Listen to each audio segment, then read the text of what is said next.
ಒಂದನೇದಾಗಿ ಏನು, ಲೋಕ ಸಂಬಂಧವಾದ ಕ್ರೈಸ್ತವರು. ಎರಡನೇದು ರಹಸ್ಯ ಕ್ರೈಸ್ತವರು. ಅಂದ್ರೆ ರಹಸ್ಯ ಕ್ರೈಸ್ತವರು ಏನಂದ್ರೆ ಇವರು, ನಾನು ಯೇಸ್ವಾಮಿ ಅಂದ್ರೆ ನನಗೆ ಇಷ್ಟ, ಯೇಸ್ವಾಮಿ ಅಂದ್ರೆ ನನಗೆ ಗೊತ್ತು, ಬಾಪ್ಸನ್ ತಗಂದ್ರೆ ನಾನು ಬಾಪ್ಸನ್ ತಗೊಳೋದಿಲ್ಲ, ರಕ್ಷಣದಲ್ಲಿ ಬಾ ಅಂದ್ರೆ ನಾನು ರಕ್ಷಣದಲ್ಲಿ ಬರೋದಿಲ್ಲ, ನಾನು ನಂಬ್ತೀನಿ ಯೇಸ್ವಾಮಿ ನನ್ನ ಮನಸ್ಸಿನಾಗ ಅದಾನ, ನಾನು ಪ್ರಾರ್ಥನೆ ಮಾಡ್ಕೊಂತೀನಿ, ಚರ್ಚಿಗೆ ಬರ್ಬೇಕಾ, ಬಾಪ್ಸನೇ ತಗೋಬೇಕಾ, ಹಿಂಗಾರು ಇರ್ತಾರ. ಇವ್ರು ಯಾರು ಗೊತ್ತಾ? ರಹಸ್ಯ ಕ್ರೈಸ್ತವರು. ಮತ್ತು ಇಂಥವ್ರದಲ್ಲಿ ರಕ್ಷಣೆ ಇವ್ರನಲ್ಲಿ ಪರಿಪೂರ್ಣ ಆಗೋದಿಲ್ಲ. ವಾಕ್ಯ ಏನ್ ಹೇಳ್ತಂತ ಹೇಳು, ನಿನ್ ಮನಸ್ಸಲ್ಲಿ ನೀನು ಯೇಸ್ವಾಮಿ ನಿಜವಾದ ದೇವರಂತೇಳಿ ಅಂಗೀಕರಿಸಿ ಅದನ್ನು ಬಾಯಲ್ಲಿದ್ದ ನೀನು ಒಪ್ಕೋಬೇಕು. ಒಪ್ಕೊಂಡಾಗ ನೀನು ಏನಾಗ್ತಿ, ನಿನ್ನಲ್ಲಿ ರಕ್ಷಣೆ ಕಾರ್ಯ ಆಗ್ತತೆ.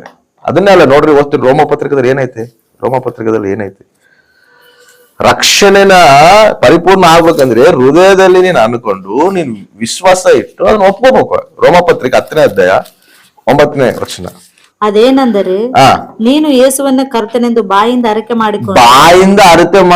ಮಾಡಿಕೊಂಡು ದೇವರು ಆತನನ್ನು ಸತ್ತವರಿಂದ ಎಬ್ಬಿಸನೆಂದು ಹೃದಯದಿಂದ ನಂಬಿದರೆ ನಿನಗೆ ರಕ್ಷಣೆ ಆಗುವುದು ಎಂಬುದೇ. ಹೆಂಗ್ ರಕ್ಷಣೆ ಆದತ್ತಂತ?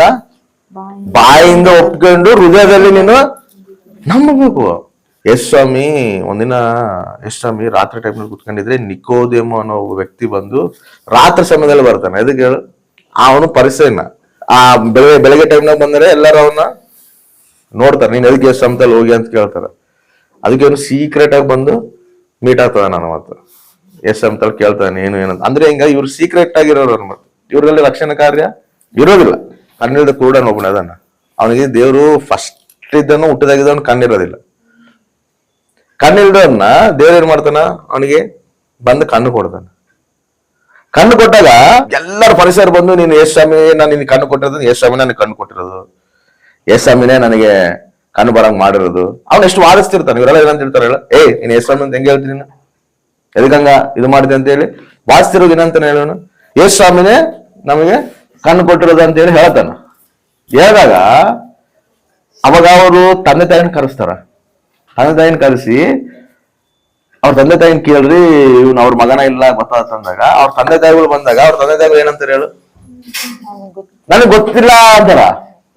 ಅವನಿಗೆ ಕೇಳ್ರಿ, ಎದಕ್ಕ ಮಾತಾಡ್ತಾರಂದ್ರೆ ಅವ್ರು ಯಾರು ಎಷ್ಟು ಒಪ್ಕೊಂತಾರ ಅವ್ರನ್ನ ಊರಾಗಿದ್ದ ಹೊರಗ್ ಹಾಕ್ತೀರ ಅಂತ ಹೇಳ್ತಾರ. ಅಂದ್ರೆ ಇವ್ರು ನನ್ನ ಊರಾಗಿದ್ದ ಹೊರಗ್ ಹಾಕ್ಬಿಡ್ತಾರ, ನಾವು ಒಪ್ಕೊಳೋದು ಬೇಡ. ವಾಕ್ಯ ಏನಂತ ಹೇಳ್ತದೆ, ನಿನ್ ಬಾಯಲ್ಲಿದ್ದ ಒಪ್ಗಾನ ಏನಂತ ಹೇಳ್ತದೆ. ಹುಟ್ಟಿದಾಗಿದ್ದ ಕಣ್ಣಿಳಿದ ಮಗಗ ದೇವ್ರ ಕಣ್ಣು ಕೊಟ್ಟಾರಂದ್ರೆ ತಂದೆ ತಾಯಿ ಎಷ್ಟು ಸಂತೋಷ ಬೀಳ್ತಾರೆ ಹೇಳು.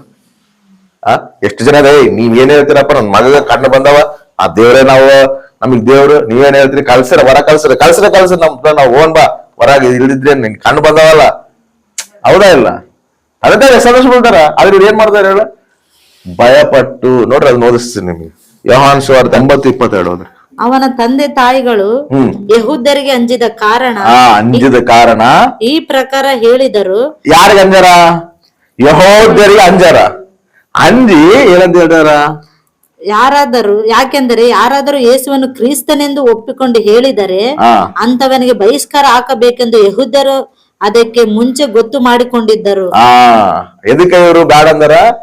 ಯಾರಾದ್ರೂ ಒಪ್ಕೊಂತಾರ ಅವ್ರನ್ನ ಕಂಪಲ್ಸರಿ ಬಹಿಷ್ಕಾರ ಮಾಡ್ಬೇಕಂತ ಹೇಳಿ ಹೇಳ್ಕೊಂಡಿರ್ತಾರ. ಅದಕ್ಕೆ ಇವ್ರು ಏನ್ ಮಾಡ್ತಾರೆ ಹೇಳ, ಒಪ್ಕೊಳ್ಳೋದಿಲ್ಲ. ಅರ್ಥ ಆಯ್ತಾ? ಬಾರಿ ಮಂದಿ ರಾಷ್ಟ್ರ ಕ್ರೈಸ್ತವರಾಗಿರ್ತಾರೆ. ಅದಕ್ಕೆ ಯೇಸ್ವಾಮಿಗಳು ಏನಂತ ಗೊತ್ತಾ, ನೀವು ನನ್ನನ್ನು ಎಲ್ಲರ ಮುಂದೆ ಒಪ್ಕೊಂಡ್ರೆ ನಾನು ನಿಮ್ಮನ್ನ ತಂದೆ ಮುಂದೆ ಒಪ್ಕೊಂತೀನಿ ಅಂತನ. ಅರ್ಥ ಆಯ್ತಾ? ನಾವು ಇಲ್ಲಿ ಒಪ್ಕೊಂಡಿಲ್ಲ ಅನ್ಕೋ, ದೇವ್ರ ತಂದೆ ಮುಂದೆ ಒಪ್ಕೊಳ್ಳೋದಿಲ್ಲ. ಇವ್ರನಲ್ಲಿ ರಾಷ್ಟ್ರ ಕ್ರೈಸ್ತವರಲ್ಲಿ ರಕ್ಷಣೆ ಕಾರ್ಯ ಕೂಡ ಪರಿಪೂರ್ಣ ಆಗೋದಿಲ್ಲ. ಎದಕ್ಕಾಗೋದಿಲ್ಲ ಅಂದ್ರೆ ವಾಕ್ಯ ಏನ್ ಹೇಳ್ತೈತೆ, ನೀನು ನಂಬಿ ವಿಶ್ವಸಿಸಿ ಅದನ್ನ ಬಾಯಲ್ಲಿದ್ದ ಒಪ್ಕೊಂಡ್ರೇನೆ ನಿನಗೆ ರಕ್ಷಣೆ. ಈ ರಾಷ್ಟ್ರ ಕ್ರೈಸ್ತವರು ಪರಲೋಕ ಹೋತಾರ? ಅಸಲು ಹೋದಿಲ್ಲ. ನೀನ್ ಎಷ್ಟ್ ಜನ ಮನಸ್ಸಿನಾಗಿರ್ಲಿ, ಎಷ್ಟ್ ಜನ ಇದು ಮಾಡ್ಲಿ, ರಕ್ಷಣೆ ಹೆಂಗ್ ಬರ್ತತೆ? ಮನಸ್ಸಿನಾಗ ನೀನು ವಿಶ್ವಸಿಸಿ ಅದನ್ನ ನಂಬಿ ಬಾಯಲ್ಲಿದ್ದ ಅರಕೆ ಮಾಡ್ಬೇಕು. ಅದೇ ಅರಕೆ ಮಾಡದೆ ಬಾಪ್ಸನ್ ಎಲ್ಲರ ಮುಂದೆ ನಾನು ಯೇಸ್ವಾಮಿ ನನ್ನ ರಕ್ಷಕನಾಗಿ ನಾನು ಅಂಗೀಕರಿಸ್ತೇನೆ ಅಂತ ಹೇಳಿ, ಯೇಸ್ವಾಮಿ ಹೆಂಗ್ ಸತ್ತು ಪುನರುತ್ಥಾನಗೆದ್ದನೋ ಹಂಗ ನಾನು ಕೂಡ ಈ ಪಾಪದ ಪಾಲಿಗೆ ಸತ್ತು ಕ್ರಿಸ್ತನಲ್ಲಿ ಮತ್ತೆ ನಾನು ನೂತನ ಸೃಷ್ಟಿಯಾಗಿ ನಾನು ಹುಟ್ಟಿನಿ, ನಾನು ಕ್ರಿಸ್ತ ಇವಾಗ ನಾನು ಧರಿಸ್ಕೊಂಡಿನಿ ಅಂತ ಹೇಳಿ ಎಲ್ಲರ ಮುಂದೆ ನಾವು ಹೇಳೋದೇ ಬಾಪ್ಸನ್. ಹಂಗ ಒಪ್ಕೊಂಡ್ರೇನೆ ರಕ್ಷಣೆ. ಅರ್ಥ ಆಯ್ತಾ?